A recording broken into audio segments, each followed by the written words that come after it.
세상을 살아가는 많은 사람들의 내면 속에는요, 정말 자신들도 모르게 깊이 내재가 되어 있는 편견 내지는 선입견이라고 하는 것들을 갖고 있더라고요. 저도 마찬가지고.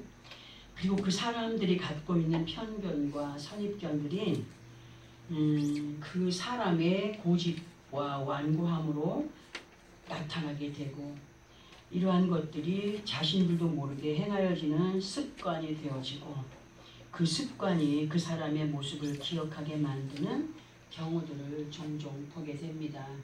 왜 서두에 이런 말씀을 드리느냐에 대하여서는 뒤쪽으로 가서 보면 설명이 될 텐데요. 이러한 설명을 드리기 전에 제가 어떤 이야기를 하나 해보려고 합니다. 며칠 전이에요. 그러니까 추석 연휴가 시작된 21일에 카톡으로 긴 문장의 편지를 한 통 받았습니다.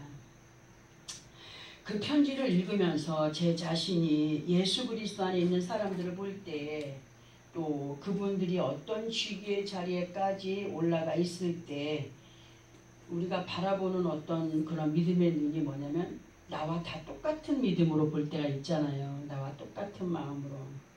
그래서 그분들의 어떤 믿음을 인정을 하고, 그러니까 어떤 말을 하든지 그 말씀에 관하여서 듣고 이해하는 그 인지도를 제가 참 높게 평가를 하고 있었어요. 근데 그게 참 제 착각이었구나. 제 착각에 깜짝 놀랐는데요. 그래서 잠시 그 편지의 내용 중에서 정말 중요한 부분이 되는 글을 한번 언급을 해보려고 합니다. 그 편지의 내용은 이러했습니다. 목사님께서 지나가듯 하신 말씀들, 그리고 신방 중에 듣게 하셨던 말씀을 통하여서 하나님 아버지의 뜻이 이러하니 자신들의 마음을 추스려서 급하게 서두르지 않게 하셨는데, 그러한 말씀의 조언들을 귀하게 여기지 못하고 그저 통상적으로 듣게 하시는 말씀으로 흘려버리고 자신들의 생각과 계획을 세우고 급하게 행한 가운데에서 그 결과가 많은 괴로움과 아픔으로 다가왔다라고 하면서, 그때의 신방 중에 말씀을 해주었던 설교의 기록장을 다시 열어서 보면서 아버지 하나님의 선하신 역사, 그리고 자신들 앞에 미리 예언하시듯이 말씀하여 주신 것에 대하여서 때늦은 후회와 함께 찾아뵙고 싶어서 전화를 드렸으나 통화가 되지 않아서 못 가뵈었노라고 하면서 그 편지를 보냈다는 그런 내용이었습니다.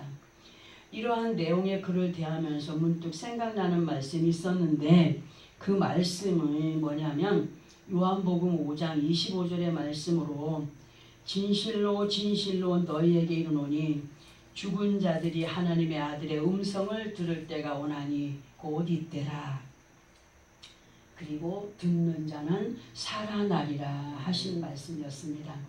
이 말씀에 대하여서 더 자세히 우리가 말하지 않아도 다들 알겠지만은, 그런데 또 언급을 해야 될 이유가 뭐냐면, 이 말씀을 대부분의 사람들이 이해하기를 사람이 죽은 이후에 무덤 속에 있던 자들이 주의 음성을 듣고 일어난다라는 그런 의미로들 생각을 할 때가 참 많거든요.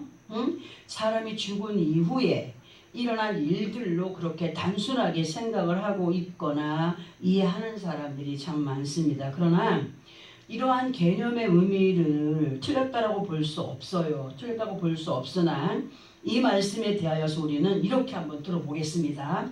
계시록 3장 1절에 보면은 살아있으나 죽은 자들에 대한 말씀이 기록되어 있음을 볼 때에, 사람이 살아있으나 죽었다라고 하는 것은 무엇을 의미하는 것이냐 할 때, 세상 사람들은 하나님을 아는 지혜가 있어요, 없어요?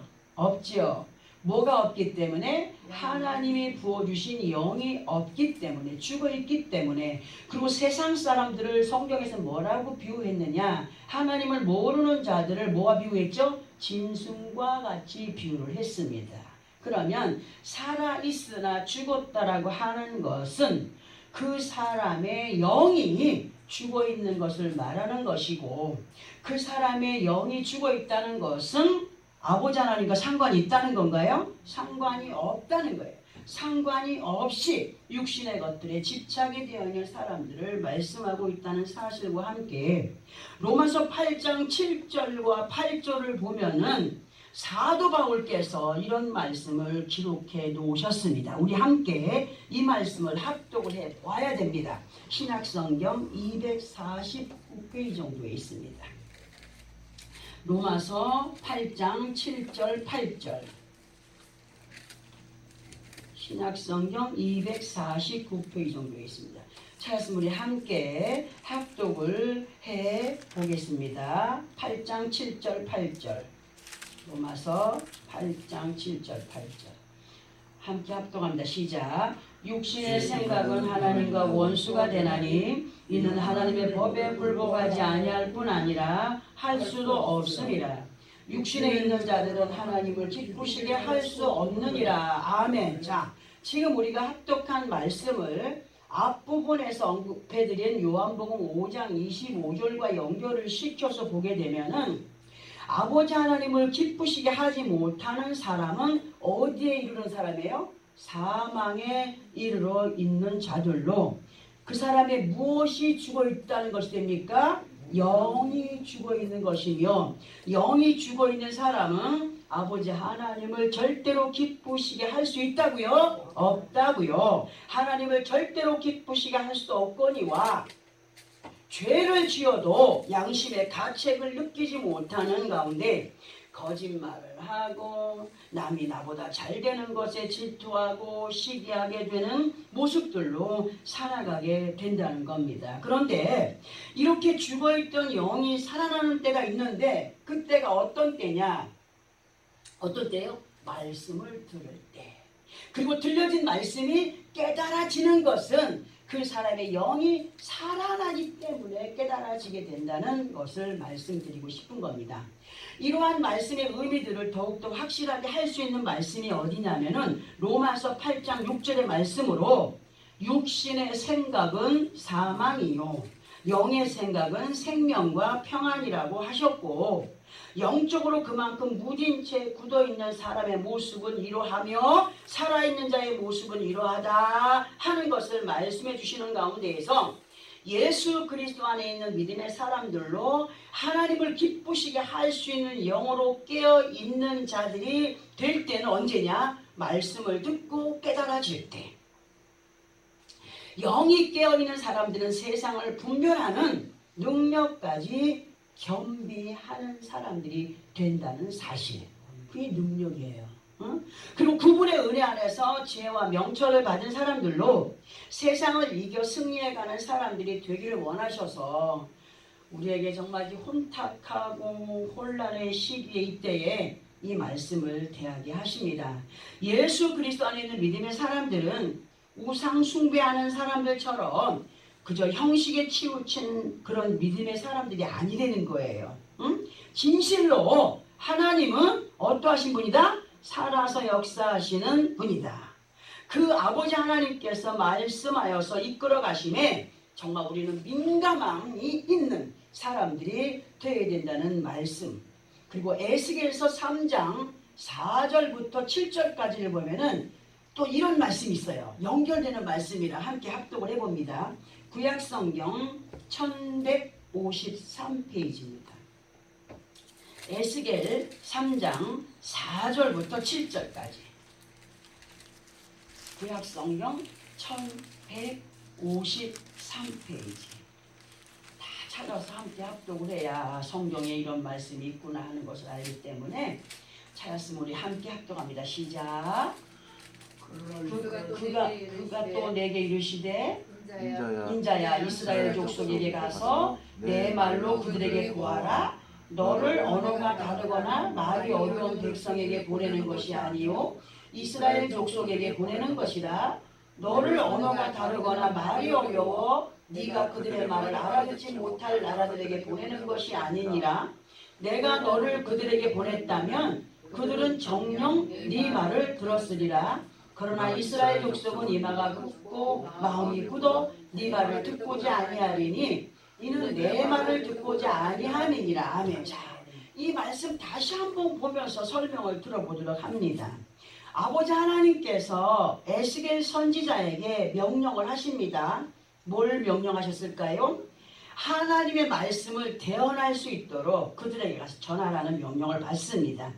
이렇게 하나님께 명령을 받은 에스겔 선지자는 하나님의 자녀들인 이스라엘들에게 아버지 하나님의 말씀을 전하러 갑니다. 그런데 5절에서 보니까 에스겔 선지자에게 아버지 하나님께서 하시는 말씀이 뭐냐면, 내가 너를 그들에게 보낼 때에 언어가 다르거나 부족하거나 어눌한 백성에게 보내는 것이 아니라고 했어요. 아니고 아버지 하나님의 자녀들이라고 자부하고 있는 믿음의 사람들에게 보내는 것이다 라고 말씀을 하시면서 이어진 6절에서까지 그런 말씀을 계속 하고 계십니다. 그리고 6절 하반부에서 뭐라고 하시냐면은, 내가 너를 보냈다면, 내가 너를 보낸 것들을 그들이 정녕 믿고 의지했다면 그들이 정녕 네 말을 뭐 했으리라? 들었으리라.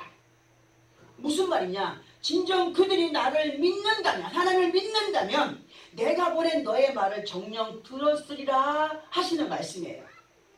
여기서 정령이라고 하는 단어는 조금 더 틀림이 없이 라는 것으로 확신에 가까운 단어가 됩니다. 그런데 7절을 보니까, 그러나 이스라엘 족속은 이마가 붓고 마음이 굳어 네 말을 듣고자 아니하리니 이는 내 말을 듣고자 아니함이라 하셨습니다.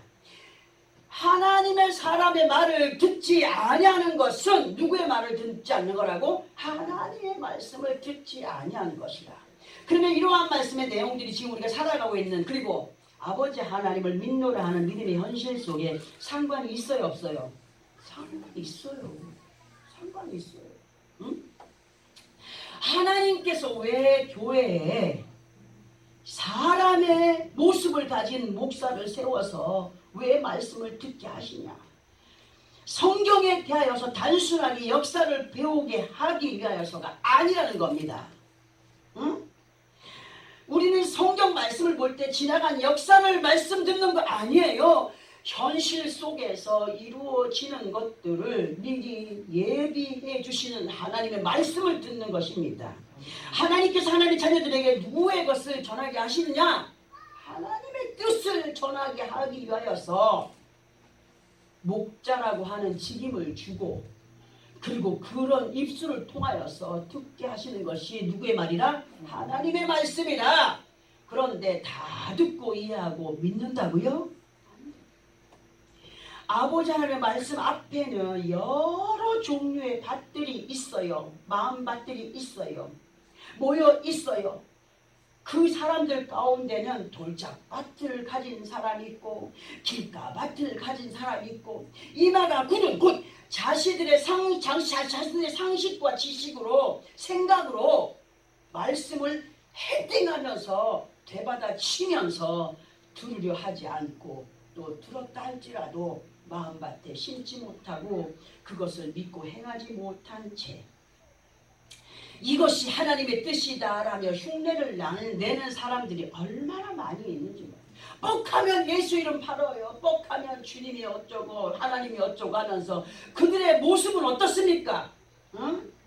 이런 사람들이 진정 하나님이 살아계셔서 역사하시고 듣게 하시고 행하게 하신 분이심을 믿을 수 있을까요? 그렇게 헛된 자리에 있는 사람들을. 응? 진정 이 시간 우리가 말씀을 대할 때 비록 부족한 사람의 입술을 통하여서 대언하게 하시지만 듣게 하시는 이 말씀이 누구의 말씀이라고요? 하나님의 말씀. 우리는 이러한 말씀을 마음에 새기면서 이 시간 본문으로 한번 가봅니다. 이 시간에 본문의 말씀이 뭡니까? 예수께서 이르시되 일어나 뭐하라고요? 네 자리를 들고 걸어가라 하셨습니다. 자, 그러면 이 말씀에서 네 자리를 들고 걸어가라 하신 말씀을 우리 어떻게 들어왔습니까? 설교를 대충 들어온 것 기억하면 알 거 아닙니까? 그런데 우리는 이 말씀을 정말 듣도 보도 못한 느낌으로 오늘 받아들이는 시간이 되길 바랍니다. 우리가 세상을 살아가면서 세상 사람들과 달리 예수를 믿으며 산다는 것은 세상 사람들이 이해할 수 없는 4차원의 세계를 살아가고 있다라고 말을 하여도 과한 표현이 아닙니다. 무슨 말이냐? 소위 4차원이라고 하는 것의 의미는 그저 상상의 나래를 펴가는 공간이다라고 할 수가 있지요. 그러나 예수 그리스도 안에 있는 믿음의 사람들에게 있어서 4차원의 세계를 살아간다라고 하는 것은 세상 사람들이 경험을 할 수 없고 이해를 할 수 없는 아버지 하나님의 세계를 뭘로 알아가요? 말씀으로 알아가며 그 믿음 안에 살아가는 초인간적인 삶을 믿음 안에서 4차원의 세계다라고 할 수 있다는 겁니다. 세상 사람들이 이해한다고요? 예수 안에 있어도 성령의 충만한 은혜 가운데 하나님과 교제하고 하나님과 대화해보지 않은 사람은 또 거짓말하고 있는, 정말 하나님이 대화를 해주실까 생각할 수 있겠죠. 그러나 하나님과 대면한 사람들 있어요, 없어요? 있어요. 이러한 믿음의 4차원의 세계는 아무나에게 그냥 이루어지는 것이 아니라는 겁니다. 어떤 때? 성령의 충만한 은혜가 넘칠 때에 그 세계를 경험하게 되는 것이기 때문에 우리 모두는 예수를 믿는 믿음 안에서 뭘 받아야 된다? 성령의 충만함을 받아야 되고 성령의 충만함을 입기를 힘써야 되고 성령의 충만한 은혜 안에서 아버지 하나님을 기쁘시게 하는 믿음의 경지에 이르기 위한 노력이 있어야 된다는 것을 우리로 하여금 여러 번 듣게 하셨습니다. 그러면 이 시간 본문의 말씀과 성령의 충만함이 왜 연결되는가를 보게 되면 주님께서 뭐를 들고 걸어가라 했습니까? 이 자리를 들고 걸어가라 하셨거든요. 그러면 이 말씀에서 자리라고 하는 것의 의미는 뭐냐? 사람이나 어떤 물체가 차지하거나 어떤 일을 할 수 있을 만한 일정한 넓이의 공간이나 장소를 자리라고 합니다. 그런데 본문에서의 자리를 우리는 다르게 생각을 해보자고 했습니다. 사람이 살아가면서 앉고 서는 장소를 자리라고 한다면 믿음의 눈으로 볼 때 자리는 무엇을 의미하는 것일까 볼 때 사람이 살아가면서 문제도 있을 수가 있고 몸은 멀쩡한데 마음이 아픈 사람도 있을 수가 있고 근심, 걱정거리가 있을 수 있어요. 이런 것들이 실상 짐이나 어떤 모습으로 그렇게 보여지는 것입니까? 보여지지 않아요. 대부분 그러나 느낄 수는 있어요. 왜? 저 사람이 걱정이 많구나. 저 사람이 몸이 많이 아프구나. 저 사람의 눈을 보니까 살기가 도는구나. 느낄 수 있죠, 그죠? 그런데 말하지 않으면 모르는 것들이 너무 많아요. 주님은 본문을 통해서 병든 자가 깔고 앉아있던 그리고 혼자서는 움직일 수 없는 사람에게 먼저 걸어가라 하지 않으시고 자리를 들고 걸어가라 하신 것을 우리는 생각을 해봐야 됩니다. 병든 자에게 일어나 걸어라 하면 끝이잖아요. 근데 왜 자리를 들고 걸어가? 무거워서 살겠네 참말로. 응? 그들에게 있어서 자리를 들고 걸어가라 하시면서 그 자리는 뭘 의미하는 걸까를 볼 때에 그것은 내 자신이 버리지 못한 편견, 선입견, 또 선입견에 의한 습관, 그 습관 속에는 이루 말할 수 없는 악에 관한 것들로 어떤 이는 고집을, 어떤 이는 욕심을, 어떤 이는 시기를, 질투를, 어떤 이는 입만 열면 거짓말, 상대를 어떻게 해서라도 깎아내리려는 것들이 그 사람이 깔고 있는 무슨 자리? 병든 자리라. 이해되시죠? 응?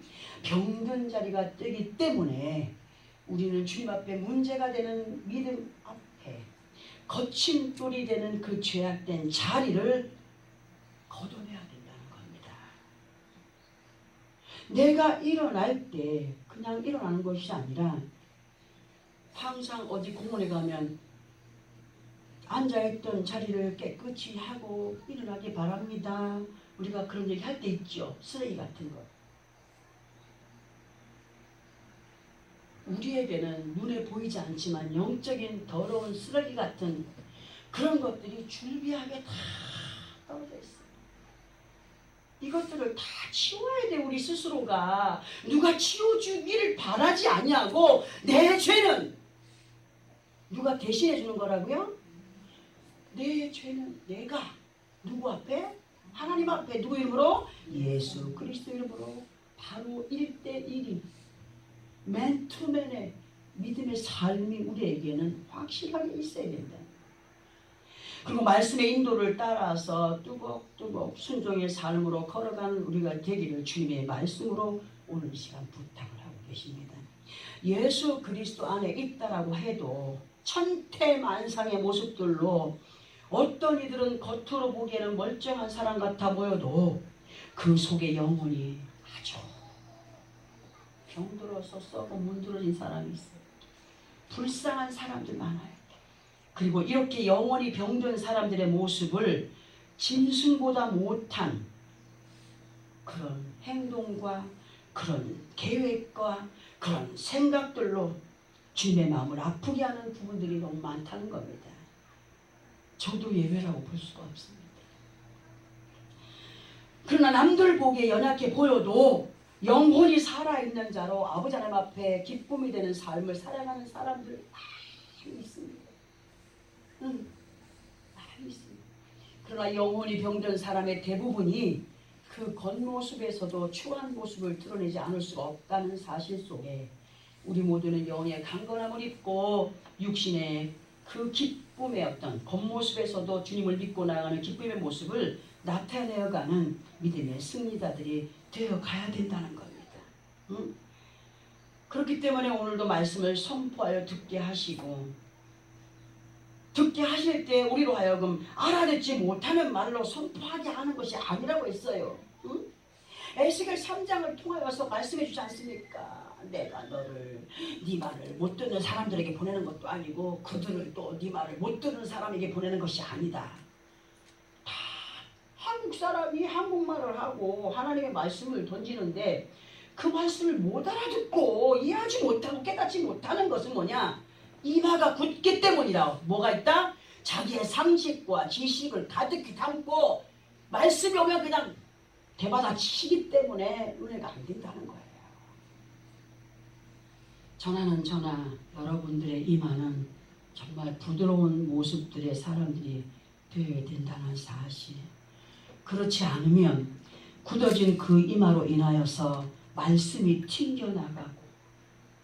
튕겨나가기 때문에 마음에 담지 못하니까 깨닫게 하였던 그 말씀조차 이해하지 못하고 행하여 드리지 못함의 결과로 인하여서 앞에 편지를 보낸 사람처럼 아파하거나 후회하는 자리에 있게 된다는 겁니다.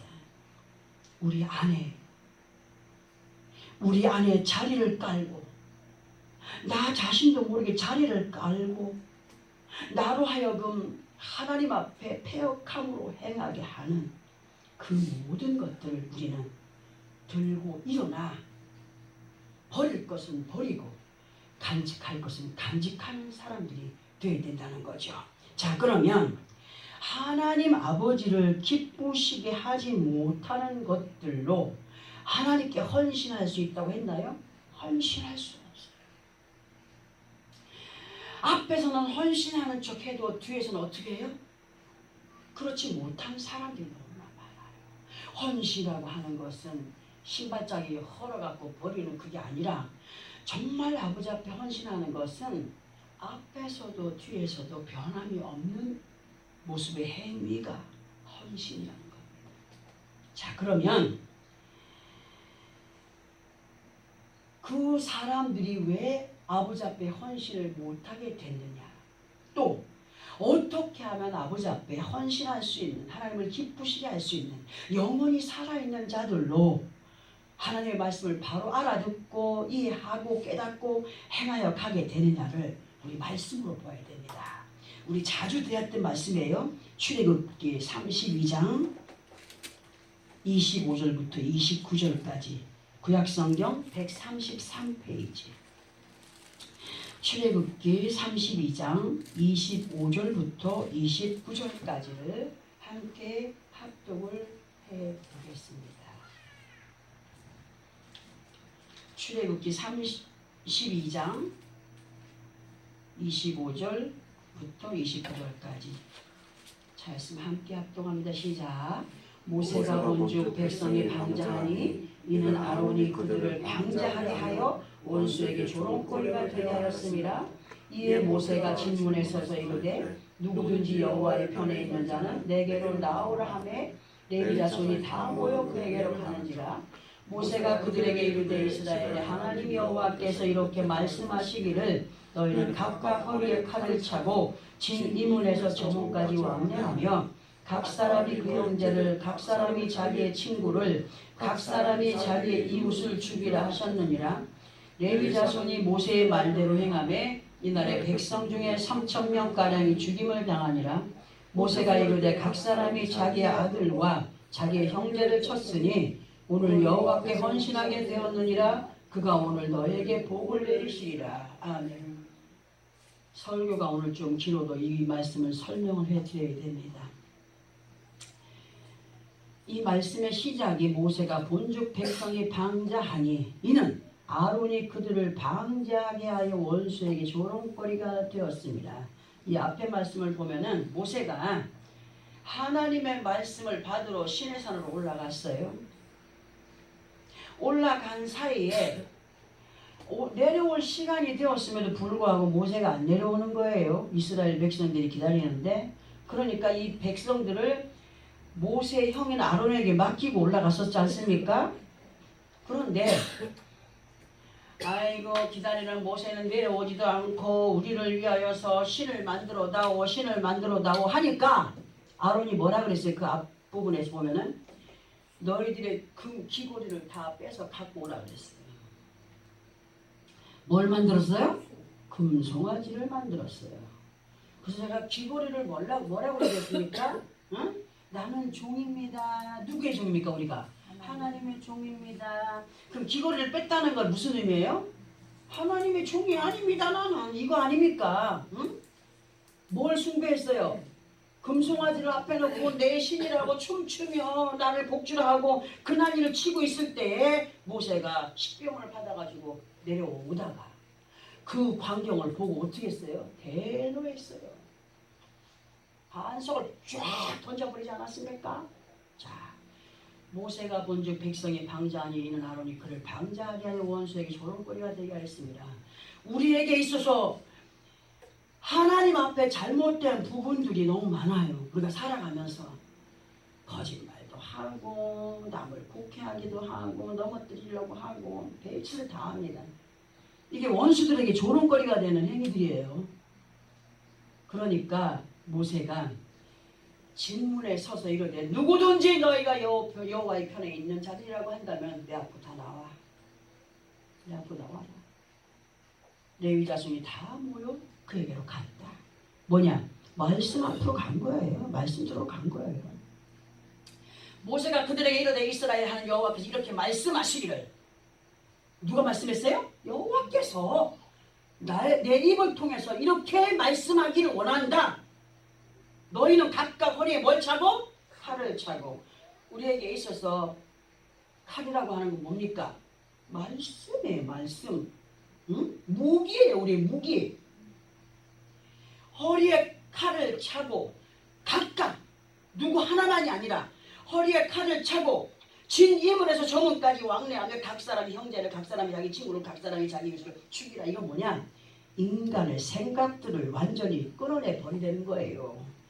그가 깔고 있는 자리를 깔고 있는 고집과 아집들 아버지 앞에 악행을 보여가는 모든 것들을 다 잘라내 버리라고 말씀하시는 겁니다.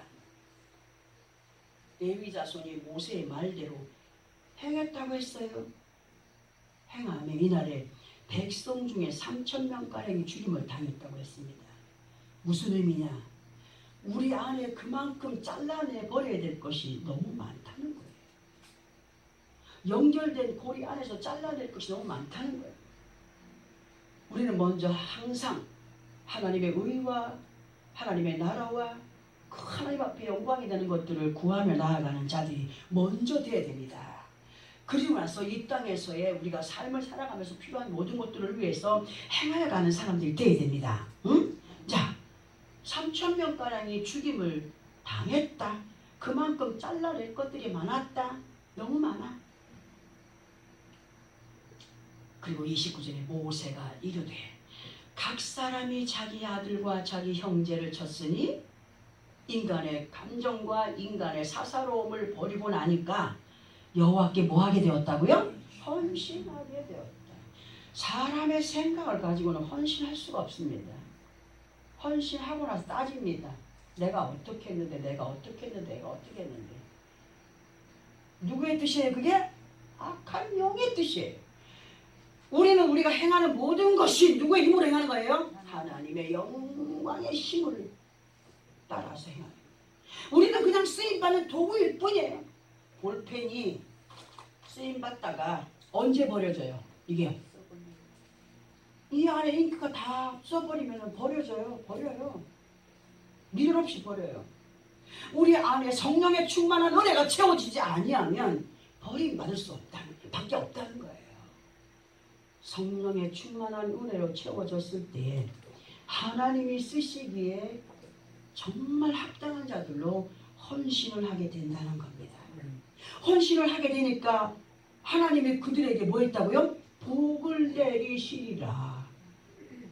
내렸다가 아니라 행할 때, 헌신을 하게 되었을 때 이제 그 헌신으로 인하여서 하나님의 복을 받게 될 것이다 라고 하는 말이 아니겠습니까? 우리에게 있어서 하나님이 기뻐하지 않냐는 자리는 어떤 자리입니까? 우리는 이 자리를 말씀의 검으로 잘라내야 됩니다. 반석 위에 세움받은 예수 그리스도 이름으로 하나님의 말씀의 기초가 되는 그 반석을 자리 잡은 우리가 되어야 되지. 다른 어떤 것들로 그것을 뜸을 가지고 나간다면 하나님을 기쁘시게 할 수 없고 하나님께 헌신할 수 없으므로 하나님이 약속하신 복을 받아 누릴 수 있다고요? 절대로 없다는 사실. 항상 뭘 얘기합니까? 믿고 행하여라. 그러면 하나님께서 너에게 복을 내리시리라. 지금서 우리는 이러한 자리를 들고 이제 순종의 발걸음을 옮겨가야 됩니다. 아멘. 아버지 하나님 앞에 영혼의 강건함을 입고 헌신의 삶을 살아갈 수 있는 우리 자신들의 생각과 편견의 자리에서 일어나 걸어가는, 승리에 가는, 하나님께 헌신해 가는, 하나님께서 약속하신 복을 받아 누릴 수 있는 나와 여러분의 삶이 되어지기를 예수 그리스도 이름으로 축원합니다. 아멘. 기도하겠습니다.